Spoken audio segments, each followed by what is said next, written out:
হয়, কি হৈছে ঘটনাটো? কি হৈছে ঘটনাটো? কি হৈছে মানে 12টা মানত আহিছে। 12টা মানত আমিতো ইয়াত খোৱা নাই, বেলেগৰ ঘৰত গ'লোঁ। আহি শুনিছে ইয়াত ধুৰুং আৱাজ হৈছে, তেতিয়াও উঠি চাইছোঁ বাপু আছে।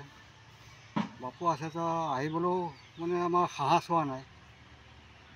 তাৰপৰা আৰু তাতে আৰু বম চম পেলাইছে, বম চম ফুটিছে। তেতিয়া আৰু এইফালৰ পৰা ফৰেষ্টৰ গাড়ীটো আহিলে।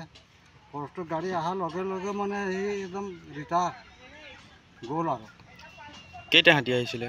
অকলে এটা আছিলে। এটাই। কি ভাগিছে?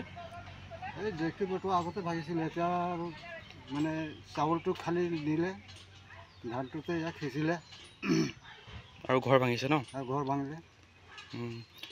আগতো আহে মানে ন? অঁ অঁ। এতিয়া বন বিভাগলৈ কিবা আহ্বান জনাব নেকি? হা? বন বিভাগলৈ কিবা আহ্বান জনাব নেকি? এইবিলাক বম এইবিলাক অলপ হেৰি কৰক, আমাৰো চাব লাগিব না। আমি আৰু বুঢ়া মানুহ আৰু কিনে কৰিম?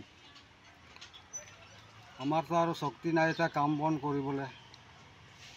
ভতিজা ল'ৰাটো আছে, তো সি মোক আৰু যেন তেন খুৱাই আছে। মোৰতো আৰু কোনো নাই।